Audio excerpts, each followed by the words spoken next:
Halo teman-teman, selamat datang kembali di series belajar algoritma struktur data. Kita lanjut lagi pembahasan kita terkait membangun array kita sendiri. Nah, di video sebelumnya kita sudah membahas terkait layout memori di contiguous memory allocation dan juga kita sudah melihat bagaimana cara array bisa melompat menggunakan indeks, yaitu menggunakan rumus yang sudah kita bahas sebelumnya. Nah, di video kali ini kita akan berfokus implementasi array-nya menggunakan C. Oke, langsung saja kita balik ke code editor di sini. Dan sebenarnya saya sudah menyediakan template code-nya di sini, teman-teman. Ini agar kita lebih cepat aja ya. Karena ini bukan course tentang C, jadi ya kita anggaplah ini udah ada C-nya gitu kan.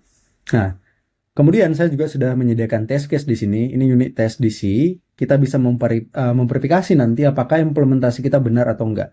Nah, untuk saat ini kalau kita cek di sini, oke, ini saya compile dan saya jalankan, semuanya pas ya. Semuanya lolos test case. Nah, ini artinya implementasinya benar. Oke, tapi kita akan buang dulu ini semuanya, si implementasinya, kan karena kita akan implement semuanya dari nol. Oops, jangan test case ya ini. Nah, kita implement semua dari nol. Nah, hal yang pertama kita lakukan adalah bagaimana cara kita membuat array.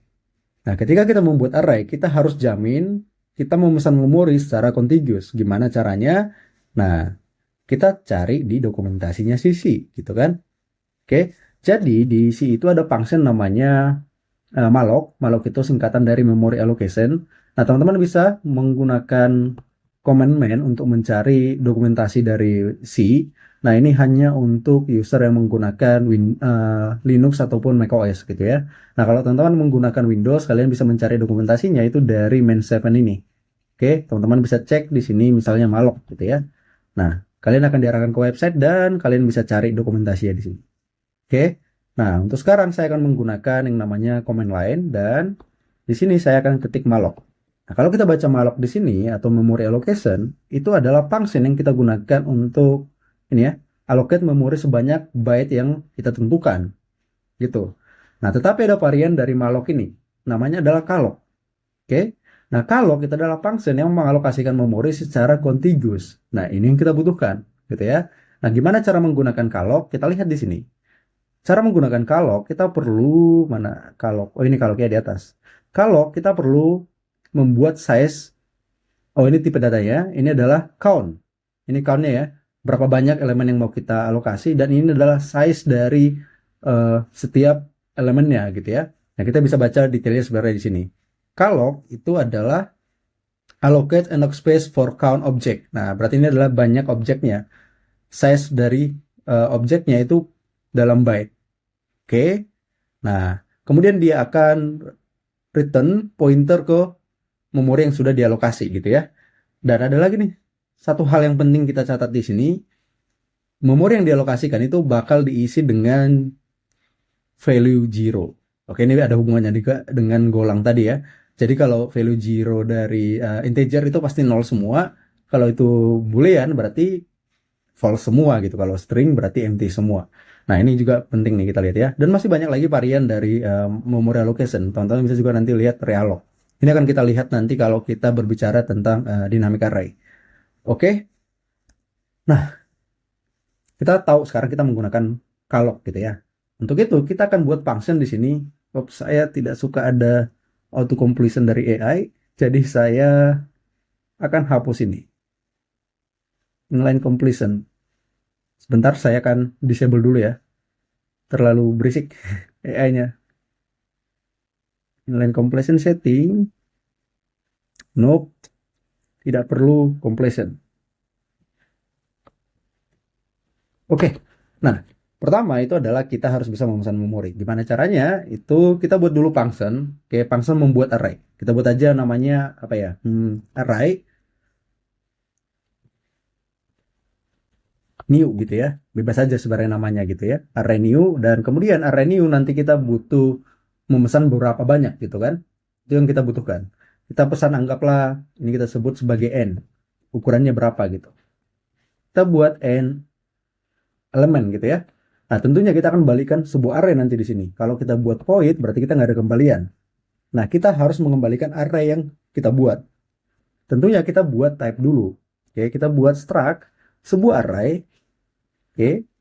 Nah, kemudian nanti akan kita balikan di sini adalah pointer ke array.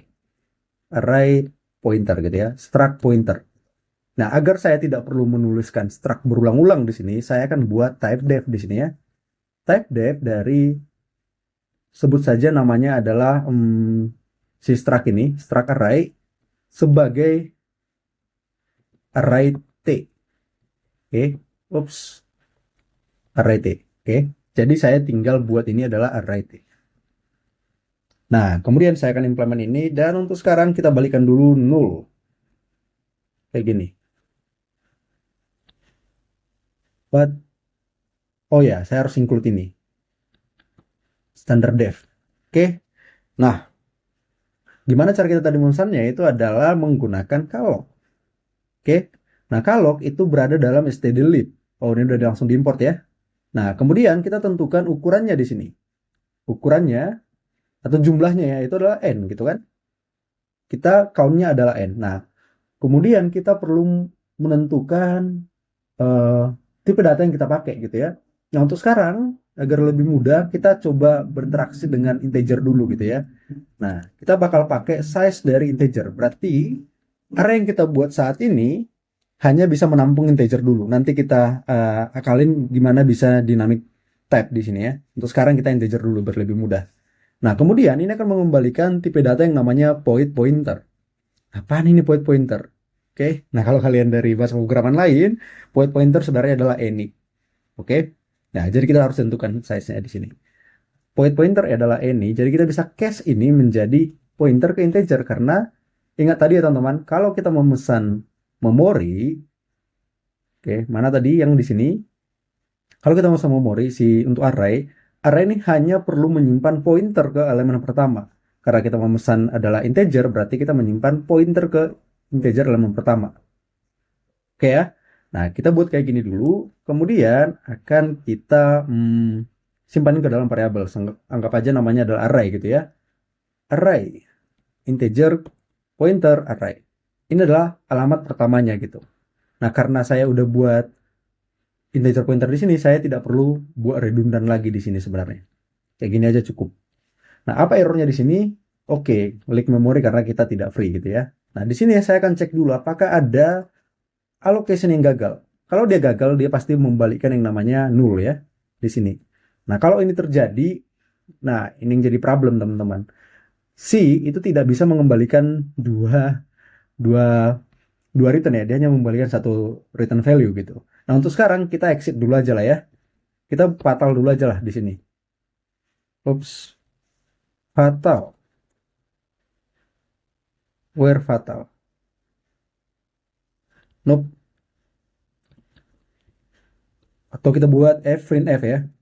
Aku lupa. Oh ini f print f. F print f mirip dengan golang. F print f. Nah ini. Oke, saya akan exit ke OS std error. Ini error. Kita buat aja allocation fail. Oke, untuk sekarang kita exit dulu aja lah ya. Kemudian kita exit 1. Oke, ini definisi fatal sebenarnya. Nah, kemudian kalau misalnya udah kayak gini, nah ini kan ada potensial kita memori leak ya, karena kita cuma alokasi nggak pernah kita apa-apain gitu ya. Dan ada suggest juga ini konstan, karena kita nggak ngubah gitu. Oke, kemudian kita simpan ini, agar kita bisa nanti free gitu ya. Kita simpan ini di sini gitu. Nah, ini kita sebut aja sebagai pointer ke elemen pertama. Kita sebut aja sebagai head. Gitu ya. Oke, ini adalah posisi pertama dari elemen yang kita alokasikan. Nah, ini kita simpan ke sini. Sebelum saya return ini fatal nggak ada ya. Sebelum saya balikkan, saya akan buat sebuah struct array di sini. Array T. Oke, buat aja array. Ini harusnya bukan array, tapi ini adalah head-nya. Oke, ini head juga. Nah, kemudian saya akan buat sebuah array dengan head-nya itu adalah titik di sini. Kita pasangkan head di sini. Oke, apa nih katanya? Oke, is okay itu hanya linter. Kemudian juga mungkin karena kita tidak ada lagi informasi tentang size ya, kita simpan lagi aja size di sini ya. Kita buat aja lagi di sini namanya n dan kita simpan n juga di sini. Oke, dot n kita simpan n-nya, kemudian kita balikkan ini sebagai pointer. itu adalah array-nya. Kita balikkan. Oke, is okay kalau misalnya ini. Nah, biar dia nggak komplain karena kita mungkin ada leak di sini gitu ya. Untuk itu kita akan implementasikan sebuah function untuk membebaskan memori yang sudah pernah kita pesan. Ini adalah problem di sini ya, tapi ya untuk performa reason memang kita harus dialokasi juga, gitu ya. Nah, kita akan alokasikan dan kita buat aja array setelah new mungkin delete ya, delete. Nah, kita delete nanti array-nya, array yang kita pesan, gitu. Nah, untuk di sini kita hapusnya, kita bisa buat pointer ke array, tapi kita juga pengen membereskan array-nya gitu kan.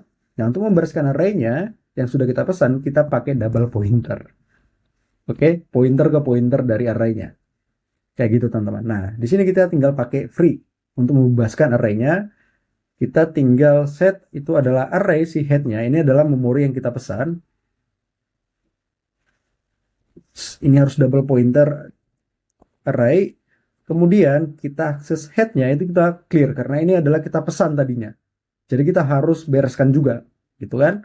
Kemudian setelah kita hapus si head-nya, kita set juga array.n-nya itu 0, gitu ya. Kita kembalikan dia ke 0. Ini tentunya harus kayak gini dulu. Barulah kita bersihkan si array-nya sendiri. Kita set jadi 0. Kayak gini. Oke? Apa katanya di sini? Const is not converted. Oke, berarti ini nggak perlu. Nah, ini harusnya inline aja harusnya ya. Kita buat aja ini inline.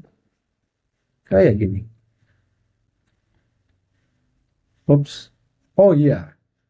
Nah, karena kita ngomongin ini adalah sebuah pointer, kita juga harus mesan alamat untuk si array ini.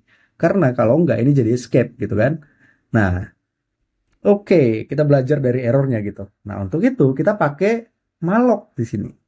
Oke. Nah, kita pakai malloc yang kita pesan untuk si struct ini. Berarti kita pesan adalah size dari si array-nya. Gitu. Oke, harusnya cuma butuh size si malloc ya. Ini akan membalikan juga tipe data pointer artinya ini. Jadi kita bakal cache lagi atau nggak perlu cache karena kita pakai si 11 di sini ya. Si 11 agak modern sedikit lah. Nah, kita bisa simpan ini sebagai array-nya kita. Karena kalau nggak kita alokasikan kayak gini, simpan ini adalah pointer ke array. Nah, ini dia escape gitu ya, nggak boleh. Nah, oleh karena itu kita pesan dulu, baru kita assign satu-satu value-nya di sini. Head-nya adalah si head ini, terus array dot si n-nya itu kita kasih n. Kayak gini teman-teman. Karena ini udah pointer, kita tinggal balikin aja. Nah, sekarang errornya aman. Oke? Nah, kemudian ada juga error di sini warning sebenarnya karena kita nggak pernah ngubah n, jadi dia sarankan kita harus pakai const di sini. Artinya cuman n ini nggak pernah diubah gitu. Biar lebih kayak eksplisit aja mengatakan ini nggak pernah diubah.